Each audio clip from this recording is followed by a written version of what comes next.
Hello dear students. ਤਾਂ ਸੀ language ਦੇ ਅੱਜ ਅਸੀਂ ਟੌਪਿਕ ਕਵਰ ਕਰਨ ਜਾ ਰਹੇ ਹਾਂ token, keywords, identifier, constant, variables and data types. ਸਭ ਤੋਂ ਪਹਿਲਾਂ ਸਾਡਾ ਟੌਪਿਕ ਹੈ ਟੋਕਨਸ। ਟੋਕਨਸ ਕੀ ਹੁੰਦੇ ਨੇ? Smallest element of a program that is meaningful to the compiler, ਉਸ ਨੂੰ ਅਸੀਂ ਬੋਲਦੇ ਹਾਂ ਟੋਕਨਸ। ਮੀਨਿੰਗ ਹਰ ਛੋਟੇ ਛੋਟੇ ਐਲੀਮੈਂਟਸ ਜਿਹੜੇ ਸੀ ਪ੍ਰੋਗਰਾਮਿੰਗ ਦੇ ਹੈਗੇ ਨੇ, ਛੋਟੇ ਛੋਟੇ ਐਲੀਮੈਂਟਸ ਨੂੰ ਅਸੀਂ ਟੋਕਨਸ ਬੋਲਦੇ ਹਾਂ। ਜਿਵੇਂ ਕਿ ਤੁਹਾਡੇ keywords, identifiers, constant, strings, special symbols ਅਤੇ ਓਪਰੇਟਰਸ, ਇਹਨਾਂ ਸਾਰੇ ਐਲੀਮੈਂਟਸ ਨੂੰ ਅਸੀਂ ਟੋਕਨ ਬੋਲਦੇ ਹਾਂ। ਅਤੇ ਨੈਕਸਟ ਅਸੀਂ ਇਹਨਾਂ ਬਾਰੇ ਹੀ ਇੱਕ ਇੱਕ ਅੱਗੇ ਟੌਪਿਕ ਬਾਰੇ ਪੜ੍ਹਾਂਗੇ। ਫਸਟ ਹੈ ਤੁਹਾਡਾ ਕੀਵਰਡਸ। ਕੀਵਰਡਸ ਤੁਹਾਡੇ ਉਹ ਵਾਲੇ ਵਰਡਸ ਨੇ ਜਿਨ੍ਹਾਂ ਦਾ ਮੀਨਿੰਗ ਕੰਪਾਈਲਰ ਨੂੰ ਆਲਰੇਡੀ ਪਤਾ, ਇਸ ਕਰਕੇ ਅਸੀਂ ਇਹਨਾਂ ਨੂੰ ਪ੍ਰੀ ਡਿਫਾਈਨਡ ਵਰਡ ਜਾਂ ਰਿਜ਼ਰਵ ਵਰਡਸ ਵੀ ਬੋਲਦੇ ਹਾਂ, ਕਿਉਂਕਿ ਕੰਪਾਈਲਰ ਨੂੰ ਇਹਨਾਂ ਵਰਡਸ ਦਾ ਮੀਨਿੰਗ ਆਲਰੇਡੀ ਕਲੀਅਰ ਹੈ। ਤੁਹਾਡੇ ਹਰ ਕੀਵਰਡ ਦਾ ਇੱਕ ਸਪੈਸ਼ਲ ਕੰਮ ਹੈ, ਉਸ ਕੰਮ ਦੇ ਲਈ ਹੀ ਬਣਾਏ ਗਏ ਹਨ। ਕਦੇ ਵੀ ਤੁਸੀਂ ਕੀਵਰਡ ਨੂੰ as a variable name use ਨਹੀਂ ਕਰ ਸਕਦੇ। ਜੇਕਰ ਤੁਹਾਡਾ ਇੱਕ ਕੀਵਰਡ ਹੈ ਇੰਟ, ਤਾਂ ਤੁਸੀਂ ਕਦੇ ਵੀ ਵੇਰੀਏਬਲ ਦਾ ਨਾਮ ਵੀ ਇੰਟ ਨਹੀਂ ਰੱਖੋਗੇ। ਕੀਵਰਡਸ ਨੂੰ ਤੁਸੀਂ ਰੀਡਿਫਾਈਨ ਨਹੀਂ ਕਰ ਸਕਦੇ। ਸੀ ਲੈਂਗੁਏਜ ਦੇ ਵਿੱਚ ਟੋਟਲ 32 ਕੀਵਰਡਸ ਨੇ, ਜਿਵੇਂ auto, break, case, char, const, double, int. ਤਾਂ ਟੋਟਲ 32 ਕੀਵਰਡਸ ਸੀ ਲੈਂਗੁਏਜ ਦੇ ਵਿੱਚ ਹੁੰਦੇ ਨੇ। Next topic identifier. ਆਈਡੈਂਟੀਫਾਇਰਸ ਉਹ ਨੇਮ ਨੇ ਜਿਹੜੇ ਕਿਸੇ ਵੇਰੀਏਬਲ ਦਾ, ਫੰਕਸ਼ਨ ਦਾ ਜਾਂ ਐਰੇ ਦਾ ਜਿਹੜਾ ਅਸੀਂ ਨਾਮ ਰੱਖ ਰਹੇ ਹਾਂ, ਉਹਨਾਂ ਨਾਮਾਂ ਨੂੰ ਹੀ ਅਸੀਂ ਕੀ ਬੋਲਦੇ ਹੈਗੇ? ਆਈਡੈਂਟੀਫਾਇਰਸ। ਅਤੇ ਇਹਨਾਂ ਨੂੰ ਇਹ ਜਿਹੜੇ ਨਾਮ ਨੇ ਇਹਨਾਂ ਨੂੰ ਡਿਫਾਈਨ ਵੀ ਕੌਣ ਕਰ ਰਿਹਾ? ਯੂਜ਼ਰ। ਤਾਂ ਕਰਕੇ ਯੂਜ਼ਰ ਡਿਫਾਈਨ ਨੇਮਸ ਹੁੰਦੇ ਨੇ। ਸਪੋਜ਼ ਇੱਕ ਗਰਲ ਹੈ, ਬੋਆਏ ਹੈ, ਉਹਨਾਂ ਦੀ ਕੋਈ ਆਈਡੈਂਟੀਟੀ ਹੈ ਅਤੇ ਉਹਨਾਂ ਦੀ ਆਈਡੈਂਟੀਟੀ ਕੀ ਹੈ? ਉਹਨਾਂ ਦੇ ਨੇਮ। ਗਰਲ ਨੇਮ ਰਿਤੂ, ਬੋਆਏ ਨੇਮ ਰਾਹੁਲ, ਉਹਨਾਂ ਦੀ ਆਈਡੈਂਟੀਫਿਕੇਸ਼ਨ ਹੈ ਕਿ ਜੇਕਰ ਅਸੀਂ ਉਸ ਗਰਲ ਨੂੰ ਬੁਲਾਉਣਾ ਸੀ ਰਿਤੂ ਕਹਿ ਕੇ ਜਾਂ ਰਾਹੁਲ ਕਹਿ ਕੇ ਉਹਨਾਂ ਨੂੰ ਬੁਲਾਉਂਦੇ ਹਾਂ, ਤਾਂ ਉਹ ਉਹਨਾਂ ਦੀ ਕੀ ਹੈ? ਆਈਡੈਂਟੀਟੀ। ਐਵੇਂ ਸੀ ਲੈਂਗੁਏਜ ਦੇ ਵਿੱਚ ਤੁਹਾਡੇ ਫੰਕਸ਼ਨਸ ਦੇ, ਐਰੇ ਦਾ ਜਾਂ ਵੇਰੀਏਬਲ ਦਾ ਜਿਹੜਾ ਇੱਕ ਅਸੀਂ ਨਾਮ ਰੱਖ ਰਹੇ ਹਾਂ, ਉਹ ਨਾਮ ਨੂੰ ਅਸੀਂ ਆਈਡੈਂਟੀਫਾਇਰ ਬੋਲਦੇ ਹਾਂ। ਜਿਵੇਂ ਵੇਰੀਏਬਲ ਨੇਮ ਰੱਖਿਆ ਸੀ ਐਕਸ ਜਾਂ ਸਮ, ਜਾਂ ਫੰਕਸ਼ਨ ਨੇਮ ਰੱਖਿਆ ਸੀ ਸ਼ੋ ਜਾਂ ਐਡ, ਉਹ ਸਾਡੇ ਆਈਡੈਂਟੀਫਾਇਰਸ ਅਖਵਾਉਂਦੇ ਨੇ। ਕੀਵਰਡਸ ਨੂੰ ਐਜ਼ ਅ ਆਈਡੈਂਟੀਫਾਇਰ ਅਸੀਂ ਯੂਜ਼ ਨਹੀਂ ਕਰ ਸਕਦੇ। ਤੁਹਾਡੇ ਪ੍ਰੋਗਰਾਮ ਦੇ ਵਿੱਚ ਇੱਕ ਵਾਰ ਜਿਹੜੇ ਕੀਵਰਡਸ ਨੇ ਉਹਨਾਂ ਨੂੰ ਡਿਕਲੇਅਰ ਕਰਨਾ ਪੈਂਦਾ, ਉਸ ਤੋਂ ਬਾਅਦ ਤੁਸੀਂ ਉਹਨਾਂ ਨੂੰ ਪ੍ਰੋਗਰਾਮ ਦੇ ਵਿੱਚ ਯੂਜ਼ ਕਰ ਸਕਦੇ ਹੋ। ਕੁਛ ਰੂਲਸ ਨੇ ਜਿਹੜੇ ਕਿ ਤੁਹਾਨੂੰ ਆਈਡੈਂਟੀਫਾਇਰ ਬਣਾਉਣ ਲਈ ਧਿਆਨ 'ਚ ਰੱਖਣੇ ਚਾਹੀਦੇ ਨੇ। ਤੁਹਾਡੇ ਆਈਡੈਂਟੀਫਾਇਰ ਦਾ ਜਿਹੜਾ ਨਾਮ ਹੈ ਉਹ ਕਿਸੇ ਲੈਟਰ ਜਾਂ ਅੰਡਰਸਕੋਰ ਤੋਂ ਹੀ ਸ਼ੁਰੂ ਹੋਣਾ ਚਾਹੀਦਾ। ਤੁਹਾਡੇ ਕੀਵਰਡ ਆਈਡੈਂਟੀਫਾਇਰਸ ਦੇ ਨਾਮ ਦੇ ਵਿੱਚ ਲੈਟਰ, ਡਿਜਿਟ ਅਤੇ ਅੰਡਰਸਕੋਰ ਹੀ ਅਲਾਉਡ ਨੇ। ਇਸ ਤੋਂ ਇਲਾਵਾ ਕੋਈ ਵੀ ਸਪੈਸ਼ਲ ਕਰੈਕਟਰ ਅਲਾਉਡ ਨਹੀਂ ਹੁੰਦਾ। ਕੀਵਰਡ ਨੂੰ ਐਜ਼ ਅ ਆਈਡੈਂਟੀਫਾਇਰ ਯੂਜ਼ ਨਹੀਂ ਕਰ ਸਕਦੇ। ਤੁਹਾਡੇ ਆਈਡੈਂਟੀਫਾਇਰਸ ਦੇ ਵਿੱਚ ਵਾਈਟ ਸਪੇਸ ਅਲਾਉਡ ਨਹੀਂ। ਜਿਵੇਂ ਅਸੀਂ ਰੋਲ ਅਤੇ ਨੰਬਰ ਪਾਇਆ, ਤਾਂ ਰੋਲ ਅਤੇ ਨੰਬਰ ਦੇ ਵਿੱਚ ਅਸੀਂ ਸਪੇਸ ਨਹੀਂ ਛੱਡ ਸਕਦੇ। ਆਈਡੈਂਟੀਫਾਇਰਸ ਨੇਮ ਯੂਨੀਕ ਹੋਣੇ ਚਾਹੀਦੇ ਨੇ। ਜਿਵੇਂ ਇੰਟ ਐਕਸ, ਜੇਕਰ ਅਸੀਂ ਪਹਿਲਾਂ ਲੈ ਲਿਆ ਤਾਂ ਦੁਬਾਰਾ ਤੋਂ ਤੁਸੀਂ ਇੰਟ ਐਕਸ ਡਿਕਲੇਅਰ ਨਹੀਂ ਕਰੋਗੇ। ਸੀ ਲੈਂਗੁਏਜ ਦੇ ਵਿੱਚ ਆਈਡੈਂਟੀਫਾਇਰ ਦਾ ਜਿਹੜਾ ਸਾਈਜ਼ ਹੈ ਟੋਟਲ 31 ਕਰੈਕਟਰਸ ਤੱਕ ਹੋ ਸਕਦਾ। Next topic constant. ਤਾਂ ਕੌਨਸਟੈਂਟ ਕੀ ਨੇ? ਉਹ ਜਿਨ੍ਹਾਂ ਦੀ ਵੈਲਿਊ ਕਦੇ ਵੀ ਚੇਂਜ ਨਹੀਂ ਹੁੰਦੀ during the execution of the program. ਤਾਂ ਕੌਨਸਟੈਂਟ ਵੀ ਵੇਰੀਏਬਲਸ ਵਾਂਗੂ ਹੀ ਨੇ, ਬਟ ਉਹਨਾਂ ਦੀ ਵੈਲਿਊ ਨੂੰ ਤੁਸੀਂ ਕਦੇ ਵੀ ਚੇਂਜ ਨਹੀਂ ਕਰ ਸਕਦੇ। ਕੌਨਸਟੈਂਟ ਇੱਕ ਫਿਕਸ ਵੈਲਿਊ ਹੁੰਦੀ ਹੈ। ਇਹਨਾਂ ਨੂੰ ਲਿਟਰਲਸ ਵੀ ਬੋਲਿਆ ਜਾਂਦਾ ਹੈਗਾ।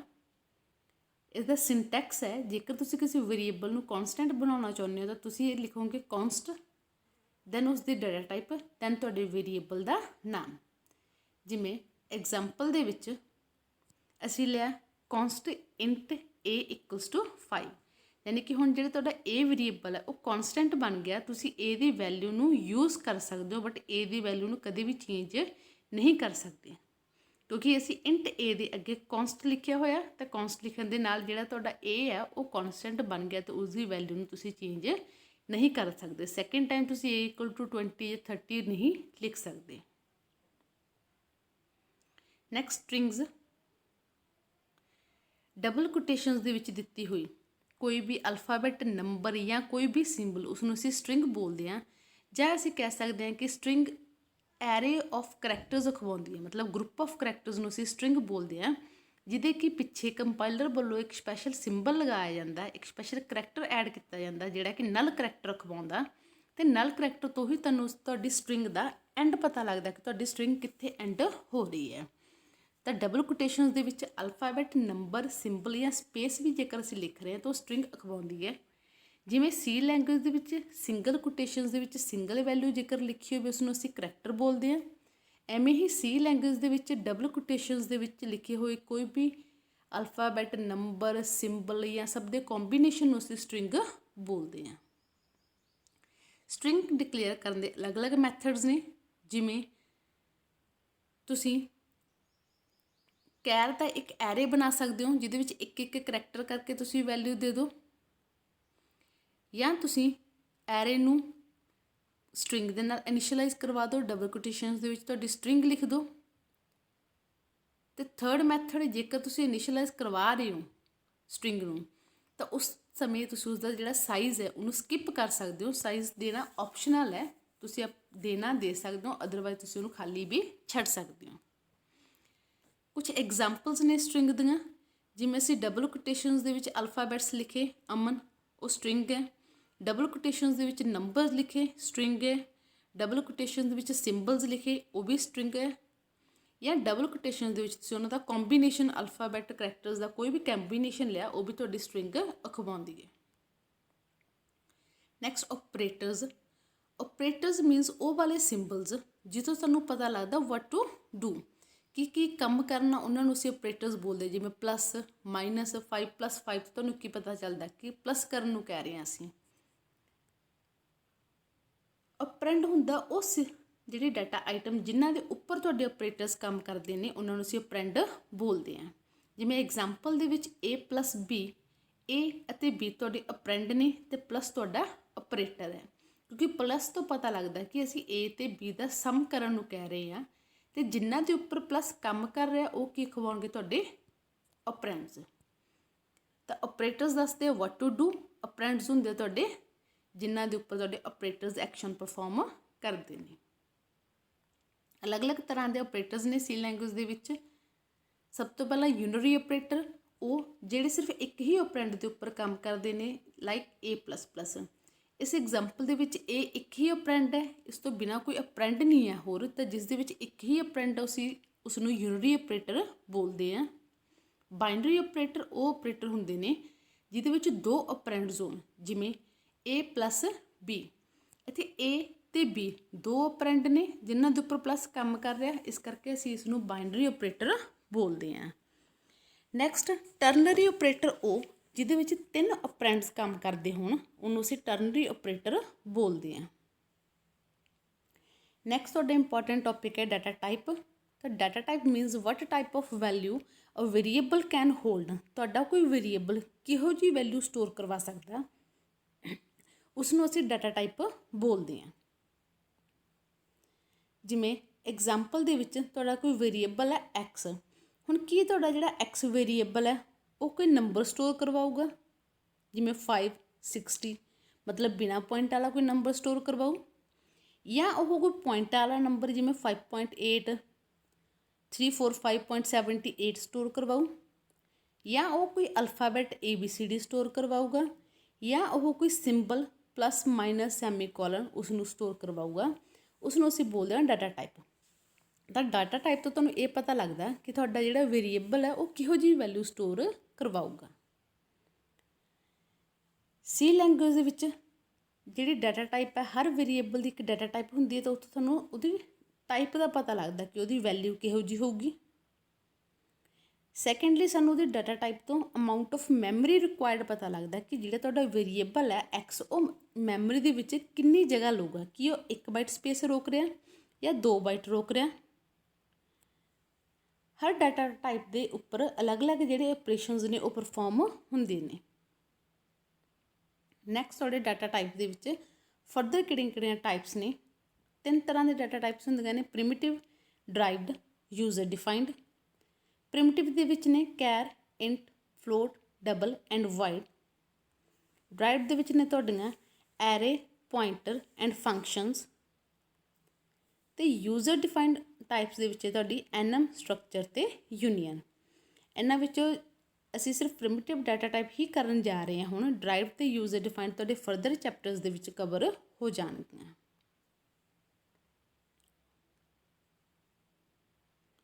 ਤਾਂ ਹੁਣ ਜਿਹੜੀਆਂ ਪ੍ਰਿਮਿਟਿਵ ਡਾਟਾ ਟਾਈਪਸ ਦੇ ਤੁਹਾਡੀਆਂ ਬੇਸਿਕ ਟਾਈਪਸ ਕਿਹੜੀਆਂ ਨੇ?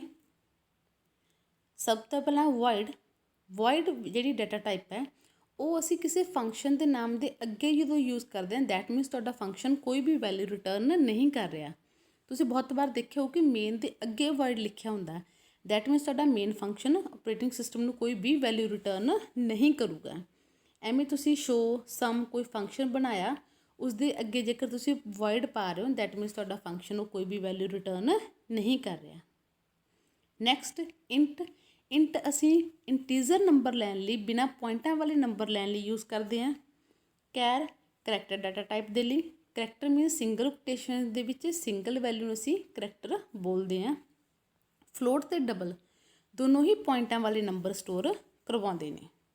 ਐਗਜ਼ਾਮਪਲ ਦੇ ਵਿੱਚ int age equals to 30, letter equals to single quotations ਦੇ ਵਿੱਚ G, float height equals to 7.5। ਤਾਂ ਜੇਕਰ ਇੰਟ ਏਜ ਹੈ, ਸਾਨੂੰ ਇੰਟ ਤੋਂ ਹੀ ਪਤਾ ਲੱਗ ਜਾਂਦਾ ਕਿ ਜਿਹੜਾ ਏਜ ਵੇਰੀਏਬਲ ਹੈ ਉਹ ਬਿਨਾਂ ਪੁਆਇੰਟਾਂ ਵਾਲਾ ਕੋਈ ਨੰਬਰ ਸਟੋਰ ਕਰਵਾਊ, ਜਿਹੜਾ ਲੈਟਰ ਵੇਰੀਏਬਲ ਹੈ ਉਹ ਕੋਈ ਕਰੈਕਟਰ ਸਟੋਰ ਕਰਵਾਊ, ਤੇ ਜਿਹੜਾ ਹਾਈਟ ਵੇਰੀਏਬਲ ਹੈ ਉਹ ਤੁਹਾਡਾ ਕੋਈ ਪੁਆਇੰਟਾਂ ਵਾਲੀ ਵੈਲਿਊ ਸਟੋਰ ਕਰਵਾਊਗਾ। ਡਾਟਾ ਟਾਈਪਸ ਦੇ ਵਿੱਚ ਮੋਰ ਡਿਟੇਲ ਦੇ ਵਿੱਚ ਤੁਸੀਂ ਕਰੋਗੇ। ਤੁਹਾਡੇ ਡਾਟਾ ਟਾਈਪਸ, ਹਰ ਡਾਟਾ ਟਾਈਪ ਮੈਮਰੀ ਦੇ ਵਿੱਚ ਕਿੰਨੇ ਬਾਈਟ ਜਗ੍ਹਾ ਜਿਹੜੀ ਹੈ ਉਹ ਲੈਂਦੀ ਹੈ, ਉਸ ਨੂੰ ਪ੍ਰਿੰਟ ਜਾਂ ਸਕੈਨ ਆਫ ਕਰਵਾਉਣ ਲਈ ਤੁਸੀਂ ਕਿਹੜਾ ਸਿੰਬਲ ਯੂਜ਼ ਕਰੋਗੇ, ਅਤੇ ਉਸ ਦੀ ਮਿਨੀਮਮ ਅਤੇ ਮੈਕਸੀਮਮ ਰੇਂਜ ਕਿੰਨੀ ਹੈ।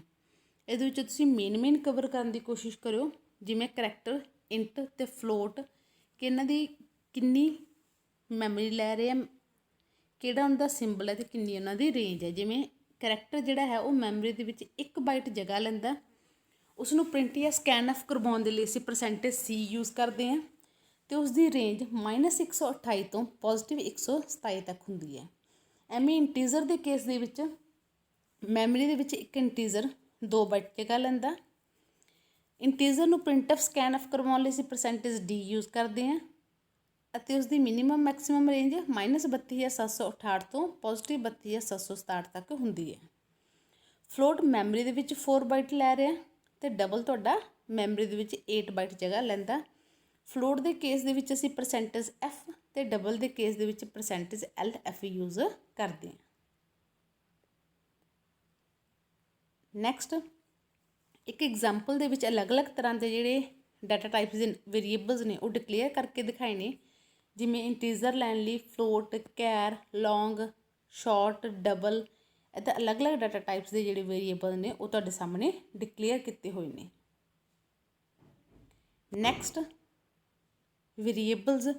ਵੇਰੀਏਬਲਸ ਕੀ ਹੁੰਦੇ ਨੇ? ਤਾਂ ਨਾਮ ਤੋਂ ਕਲੀਅਰ ਹੈ, ਉਹ ਜਿਨ੍ਹਾਂ ਦੀ ਵੈਲਿਊ ਵੈਰੀ ਕਰੂਗੀ, ਦੈਟ ਮੀਨਸ ਜਿਨ੍ਹਾਂ ਦੀ ਵੈਲਿਊ ਚੇਂਜ ਹੁੰਦੀ ਰਹੂਗੀ during the execution of the program, ਉਹਨਾਂ ਨੂੰ ਅਸੀਂ ਵੇਰੀਏਬਲਸ ਬੋਲਦੇ ਹਾਂ।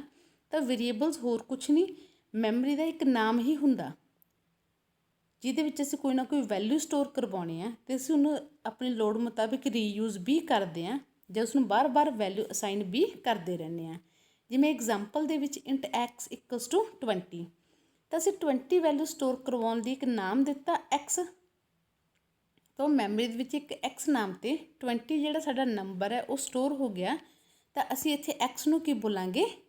ਵੇਰੀਏਬਲ, ਕਿਉਂਕਿ ਇੱਕ ਵਾਰ ਅਸੀਂ x ਦੇ ਵਿੱਚ 20 ਸਟੋਰ ਕਰਵਾਇਆ, ਲੇਟਰ ਔਨ ਅਸੀਂ x ਦੇ ਵਿੱਚ ਕੋਈ ਹੋਰ ਨੰਬਰ ਵੀ ਸਟੋਰ ਕਰਵਾ ਸਕਦੇ ਹਾਂ, ਤਾਂ x ਆਪਣੀ ਵੈਲਿਊ ਬਦਲ ਸਕਦਾ, ਤਾਂ ਅਸੀਂ ਉਸਨੂੰ ਕੀ ਆਖਾਂਗੇ? ਵੇਰੀਏਬਲ।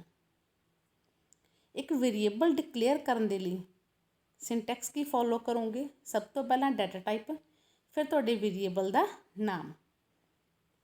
ਜਿਵੇਂ ਅਸੀਂ ਲਿਖਿਆ int A, float B, char C, ਤਾਂ ਜਦੋਂ ਅਸੀਂ ਸਿਰਫ ਇਹ ਦੱਸਦੇ ਹਾਂ ਕਿ ਸਾਡੇ A variable integer data type ਦਾ, B variable float data type ਦਾ, C variable char data type ਦਾ, ਤਾਂ ਅਸੀਂ ਇੱਥੇ ਕੀ ਕਰ ਰਹੇ ਹਾਂ? ਸਾਡੇ ਵੇਰੀਏਬਲਸ ਨੂੰ ਡਿਕਲੇਅਰ ਕਰ ਰਹੇ ਹਾਂ, ਜਿੱਥੇ ਸਿਰਫ ਅਸੀਂ ਉਹਦਾ ਨਾਮ ਅਤੇ ਉਸਦੀ ਡਾਟਾ ਟਾਈਪ ਹੀ ਦੱਸਦੇ ਹਾਂ। एग्जाम्पल ਦੇ ਵਿੱਚ A B C ਤਿੰਨੋਂ ਤੁਹਾਡੇ ਵੇਰੀਏਬਲਸ ਨੇ ਤੇ ਇੰਟ ਫਲੋਟ ਕੈਰ ਤਿੰਨੋਂ ਤੁਹਾਡੀਆਂ ਡਾਟਾ ਟਾਈਪਸ ਨੇ। ਨੈਕਸਟ ਵੇਰੀਏਬਲਸ ਦੀ ਵੈਲਿਊ ਪਹਿਲਾਂ ਵੀ ਬੋਲਿਆ ਗਿਆ ਕਿ ਚੇਂਜ ਹੁੰਦੀ ਰਹਿੰਦੀ ਹੈ।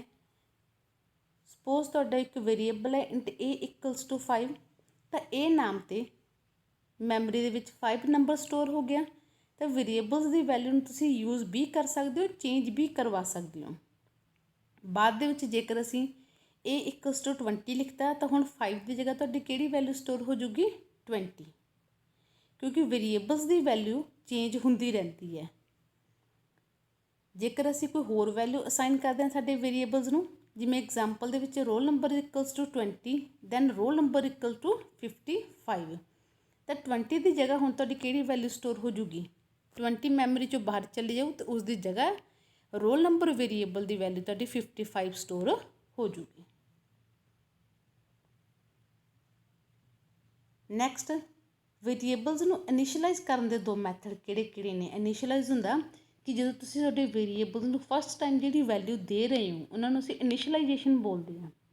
ਜਦੋਂ ਅਸੀਂ ਵੇਰੀਏਬਲ ਡਿਕਲੇਅਰ ਕੀਤਾ ਅਸੀਂ ਸਿਰਫ ਵੇਰੀਏਬਲ ਦਾ ਨਾਮ ਅਤੇ ਉਹਦੀ ਡਾਟਾ ਟਾਈਪ ਦੱਸੀ ਹੈ। ਹੁਣ ਕਿ ਜੇਕਰ ਤੁਸੀਂ x ਨੂੰ ਵੈਲਿਊ 20 30 ਦੇਣੀ ਹੈ ਤਾਂ ਤੁਸੀਂ ਤੁਹਾਡੇ ਵੇਰੀਏਬਲਸ ਨੂੰ ਕਿਵੇਂ ਇਨੀਸ਼ੀਅਲਾਈਜ਼ ਕਰੋਗੇ। ਉਸ ਦਾ ਫਸਟ ਮੈਥਡ ਹੈ ਜਿੱਥੇ ਤੁਸੀਂ ਵੇਰੀਏਬਲਸ ਨੂੰ ਡਿਕਲੇਅਰ ਕਰ ਰਹੇ ਹੋ ਉਸੇ ਸਮੇਂ ਹੀ ਤੁਸੀਂ ਵੇਰੀਏਬਲਸ ਨੂੰ ਇਨੀਸ਼ੀਅਲਾਈਜ਼ ਕਰਵਾ ਦਿਓ।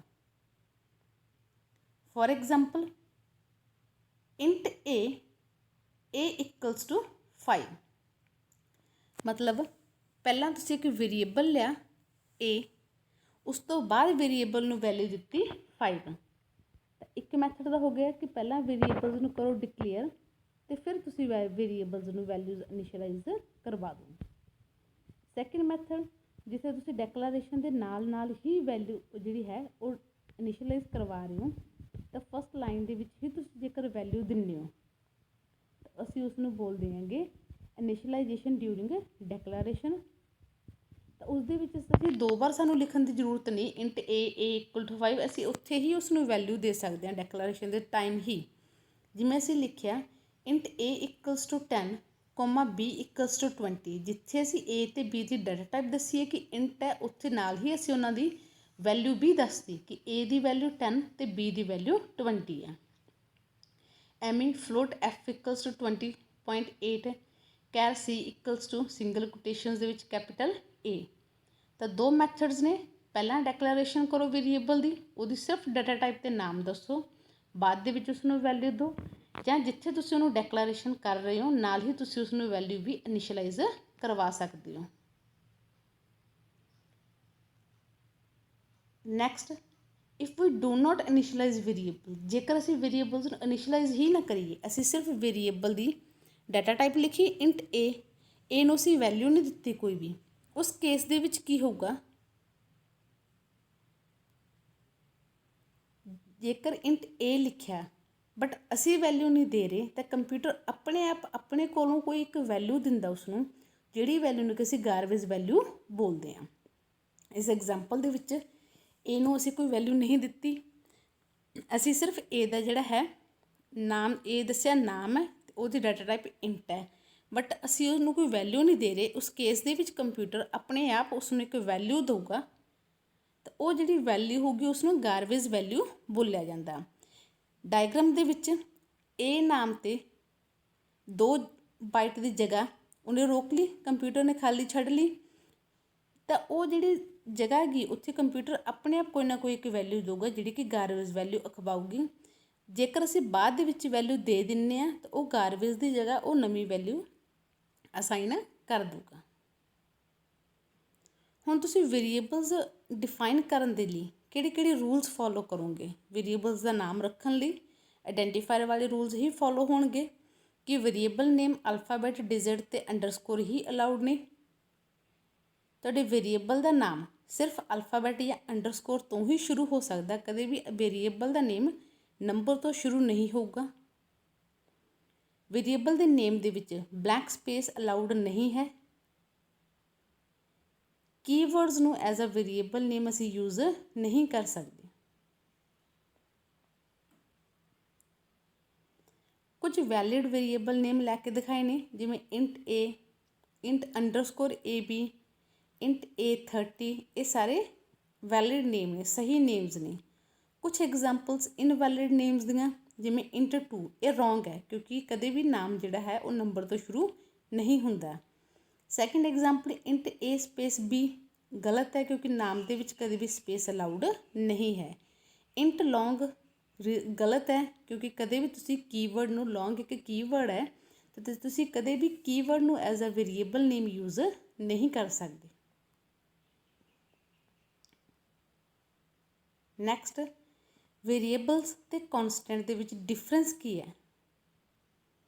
ਵੇਰੀਏਬਲਸ ਆਪਣੀ ਵੈਲਿਊ ਨੂੰ ਚੇਂਜ ਕਰ ਸਕਦੇ ਨੇ during the execution of the program, but constant ਤੁਹਾਡੇ ਨੂੰ ਸਿਰਫ ਵੈਲਿਊ ਅਸੀਂ ਇੱਕ ਵਾਰ ਹੀ ਦਿੰਦੇ ਹਾਂ, ਉਸ ਤੋਂ ਬਾਅਦ ਅਸੀਂ ਸਿਰਫ ਉਸਦੀ ਵੈਲਿਊ ਨੂੰ ਯੂਜ਼ ਕਰ ਸਕਦੇ ਹਾਂ, ਬਟ ਉਸਦੇ ਵਿੱਚ ਕੋਈ ਹੋਰ ਵੈਲਿਊ ਸਟੋਰ ਨਹੀਂ ਕਰਵਾ ਸਕਦੇ। ਜਿਵੇਂ ਕਿ ਵੇਰੀਏਬਲ ਦੇ ਬਾਕਸ ਨੂੰ ਦਿਖਾਇਆ ਓਪਨ ਹੈ, ਤੁਸੀਂ ਫਸਟ ਟਾਈਮ ਇੱਕ ਨੰਬਰ ਸਟੋਰ ਕੀਤਾ, ਦੈਨ ਬਾਅਦ ਦੇ ਵਿੱਚ ਉੱਥੇ ਕੋਈ ਹੋਰ ਨੰਬਰ ਸਟੋਰ ਕਰਵਾਤਾ, ਬਟ ਕੌਨਸਟੈਂਟ ਦੇ ਕੇਸ ਦੇ ਵਿੱਚ ਅਸੀਂ ਉਸਦੀ ਵੈਲਿਊ ਨੂੰ ਚੇਂਜ ਨਹੀਂ ਕਰਵਾ ਸਕਦੇ। Thank you.